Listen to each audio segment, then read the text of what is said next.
El 17 de febrero de 1966, entre la ex colonia británica, hoy República Cooperativa de Guyana, y Venezuela. Y bueno, ha tenido todo un largo periplo de llegar y hacer efectivo este acuerdo para buscar una solución a la controversia territorial en torno al Esequibo.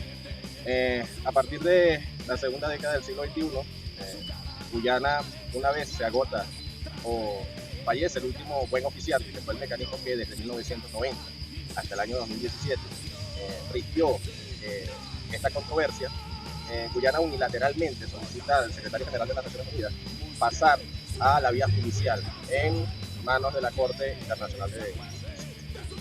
Si bien la vía judicial es uno de los mecanismos que establece el artículo 33 de la Carta de las Naciones Unidas, el Acuerdo de Ginebra establece, o el espíritu que establece el Acuerdo de Ginebra, es buscar una solución práctica y satisfactoria para ambas partes. Esta acción unilateral de Guyana, sin consulta con la otra parte, que es la República Bolivariana de Venezuela, constituye un atentado contra este espíritu, puesto que es una invocación unilateral que se hace en contubernio con el secretario general de las Naciones Unidas sin la consulta previa. Además de otras características que tiene el propio estatuto de la Corte Internacional de Justicia, que establece que para que ésta tenga competencia en función de cualquier disputa entre los estados, todos los estados involucrados en dicha disputa deben aceptar la competencia. Ni Guyana ni Venezuela han suscrito los acuerdos pertinentes para establecer una jurisdicción de la Corte Internacional de Justicia, y Venezuela rechaza cualquier medida unilateral sin previa consulta en este aspecto. Sí, bueno, habían algunos activistas, entre ellos el colega Jesús Durán, luego interactuamos con él en el grupo, les ponía de que en vista pues de que tuvieron 14 años de buenos oficios, tal vez lo vio como muy exagerado, pues 14 años de buenos oficios y no se logra nada. Sabemos que fue Guyana pues que saboteó esos buenos oficios, incluso desde la comisión mixta el análisis que se hizo fue que Guyana en todas las reuniones lo que iba era sabotear y no se lograba nada. En cambio Venezuela siempre iba con la opción tal vez de aspirar el 100% del territorio, que era algo que también ellos se negaban. Pero en ese entonces, cuando la comisión mixta, había la posibilidad de que Venezuela otorgase algunos beneficios, pues quizás económicos a Guyana, que pudiesen lograr una negociación. Jesús Durán decía que el mismo secretario general tenía la potestad, ya que el Acuerdo de Ginebra, uno de sus artículos, lo facultaba si no se hallase solución. Entonces, hay una interpretación allí de los 14 años de buen oficio. Tal vez, por eso, quizás Ban Ki-moon toma esa decisión para optar por la vía judicial, más allá de que sea el mecanismo que afecta directamente a Venezuela. No sé cómo lo ves tú en ese aspecto. Pero primero hay que abordar y recalcar que el Acuerdo de Ginebra establece, su fin es buscar un acuerdo o una vía práctica y satisfactoria para ambas partes. Si no se cumple ese objetivo de buscar una solución práctica y que sea satisfactoria para ambas partes, no se cumple el objetivo del Acuerdo de Ginebra. Segundo, que el Acuerdo de Ginebra no establece plazos, establece metas. Estableció plazos en un momento para la comisión mixta, que era 4 años, pero luego establece una serie de opciones que pueden tener los estados a través del mutuo acuerdo, porque el espíritu es una solución satisfactoria para ambas partes, no una solución satisfactoria unilateralmente. Una de esas soluciones satisfactorias puede ser convocar o pedirle al secretario general de las Naciones Unidas establecer el mecanismo. Pero el mismo artículo 4 del Acuerdo de Ginebra establece que hasta que no se logre una situación satisfactoria para ambas partes, hasta que se han agotado todos los mecanismos que establece el artículo 33 de la Carta de las Naciones Unidas. El artículo 33 de la Carta de las Naciones Unidas establece varios mecanismos. Uno es la mediación, otro puede ser el arbitraje, otro puede ser la vía judicial, otro puede ser los buenos oficios. Pero hasta ahora no se han agotado todas las opciones que establece el artículo 33 de las Naciones Unidas.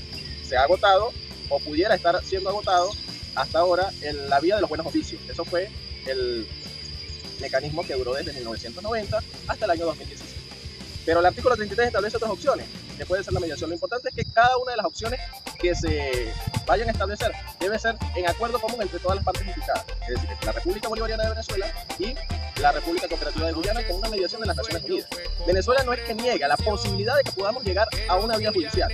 Lo que está reclamando es que esta vía judicial hasta ahora se ha tomado unilateralmente por decisión de Guyana, en contubernio con el secretario general de las Naciones Unidas. Otro caso hubiese sido que la República Bolivariana de Venezuela y la República Cooperativa de Guyana, en función del Acuerdo de Ginebra y mediante mediación del secretario de las Naciones Unidas, hubiesen acordado la vía. Pero resulta que Guyana, en su apuro por darle seguridad jurídica a los inversionistas petroleros que están en las aguas del territorio Esequibo, que necesitan darle una seguridad jurídica para sus inversiones, presionó al secretario general de las Naciones Unidas para buscar esta solución unilateral en una vía que Venezuela no ha reconocido.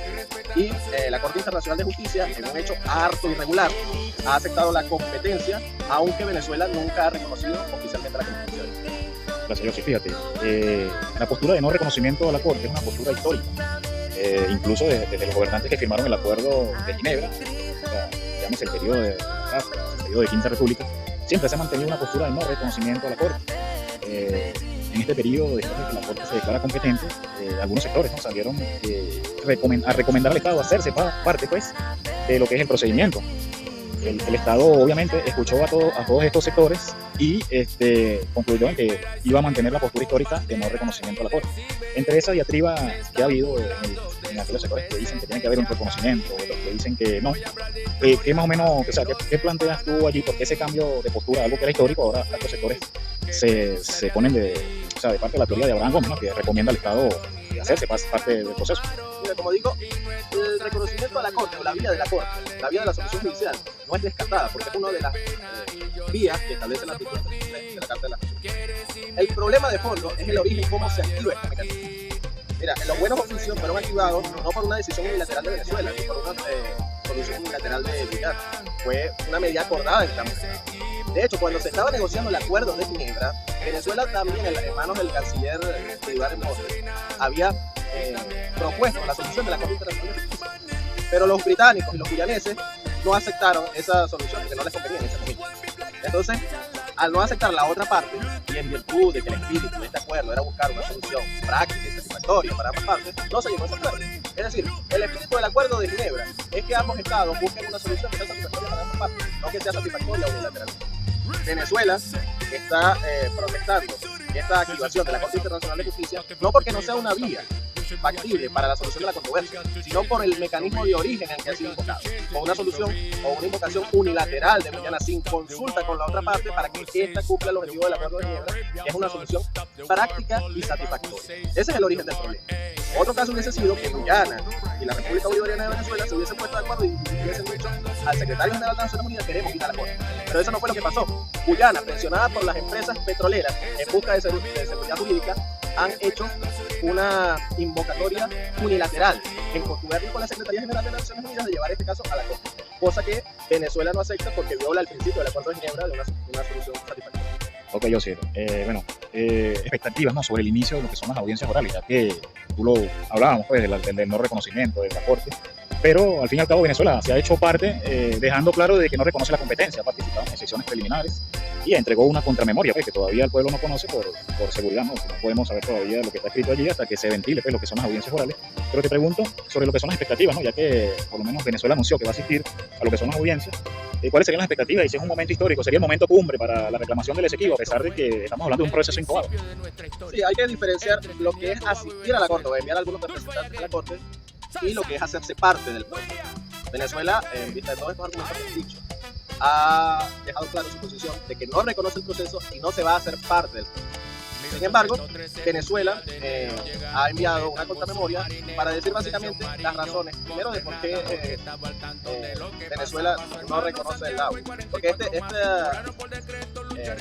proceso de la Corte Internacional de Justicia lo que va a decidir, o lo que pretende decir, es si el laudo es válido, el laudo de 1899, que Venezuela lo tiene como nulo, es válido, cosa que para Venezuela no es materia de discusión, porque el Acuerdo de Ginebra se firmó precisamente para buscar una solución a la controversia territorial. De manera que si existe una controversia territorial, no existe una decisión de 1899. Es decir, la decisión del laudo arbitral de 1899 queda ya fuera de discusión con la firma del Acuerdo de Ginebra. Esa es la posición que tiene Venezuela. Es lo que se llama en términos jurídicos una novación de obligación, porque ya lo que se tiene que buscar es un acuerdo para resolver la disputa territorial, no si el laudo es válido. Esa es una de las razones por las cuales Venezuela tampoco reconoce la decisión. Ahora bien, Venezuela ha enviado esta contramemoria, Guyana ha evacuado sus argumentos escritos también, y ya pasado este tiempo, se supone que los jueces han revisado toda esta documentación, que hasta están enterados de los fundamentos escritos de cada una de las partes. Ahora, lo que sigue en el proceso son la parte oral, donde cada una de las partes involucradas en este proceso va a esgrimir sus alegatos orales de las pruebas que presentó por escrito.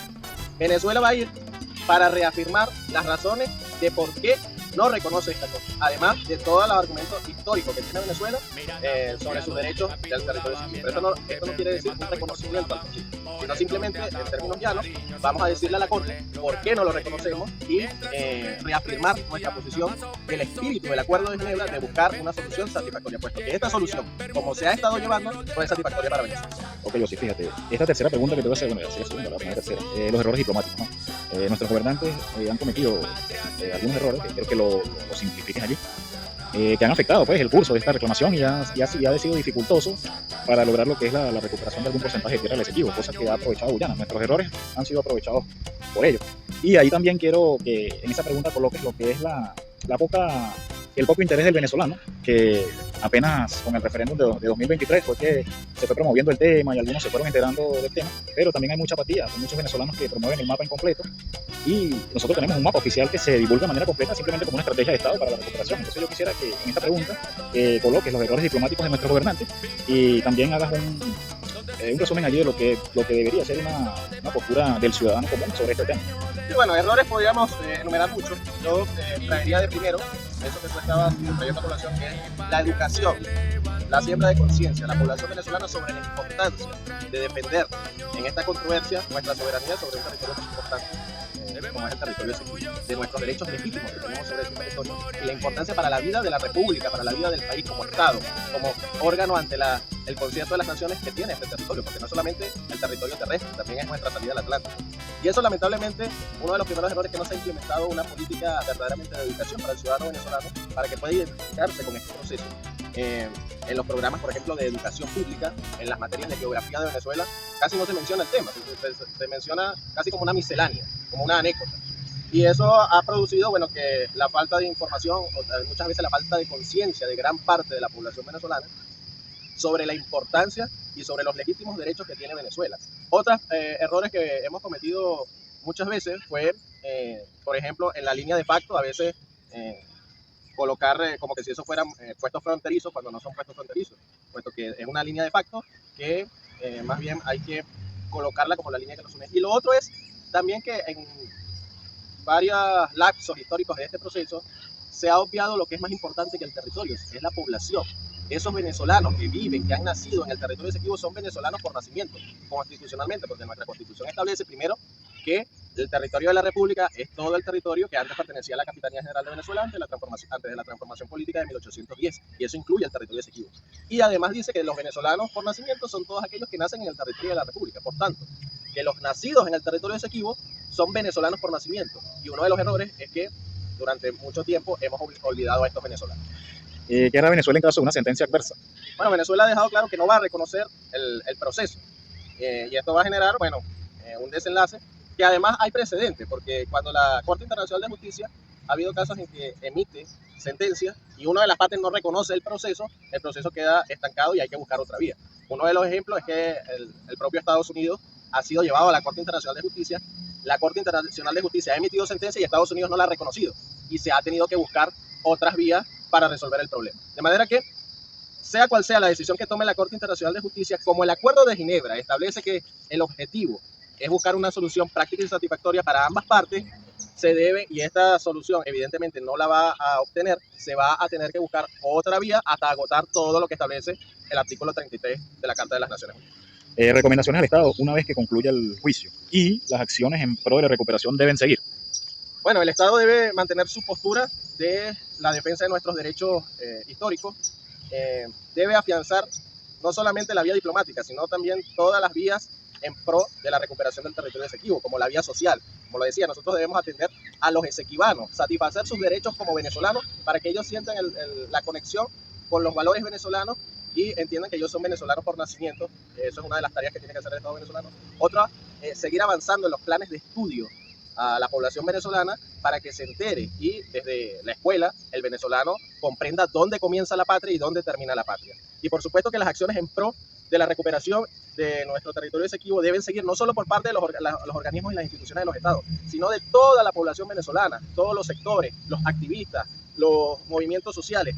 Debemos activarnos en pro de la defensa de la soberanía nacional, porque es un asunto de soberanía nacional, es un negocio que nos compete a todos los venezolanos y nosotros debemos como reza nuestra Constitución, todo, el deber de todo venezolano es en todo momento defender los valores y los intereses nacionales. Esta última pregunta, yo sí que le decimos a todos esos venezolanos que ha beneficiado mucho a esa postura, obviamente, a las autoridades de Guyana. Sí, ha habido una repetición constante por parte de un grupo político venezolano de que el presidente fallecido Hugo Rafael Chávez Frías, a partir de unas declaraciones que fueron malinterpretadas y que fueron tergiversadas, regaló el territorio Esequibo.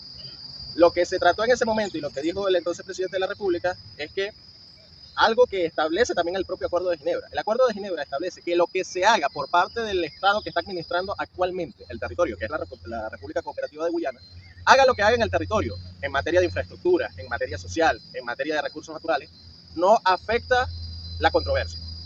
Y en ese momento se buscaba una política de apaciguamiento con Guyana para establecer vías de comunicación. Y lo que se dijo en ese momento es que precisamente en cumplimiento del Acuerdo de Ginebra, políticas que ayudaran a la población del Esequibo, Venezuela no se iba a poner. ¿Y cuáles eran esas políticas? Son políticas sociales, por ejemplo, de educación, de salud, todo lo que beneficia a la población del Esequibo, porque si el conflicto dura un siglo, 2 siglos, allá hay una población que son venezolanos. Y el Acuerdo de Ginebra establece que mientras no se resuelva la controversia, la administración, más no la soberanía, está en manos del Estado guyanés. Y esa población debe ser atendida por algún mecanismo. No vamos a tener a los esequibanos sin salud, sin educación, sin todo lo que necesita una población para vivir. Y en eso era que se enfocaba ese discurso, que Venezuela iba a apoyar todas las políticas para beneficiar a la población esequibana.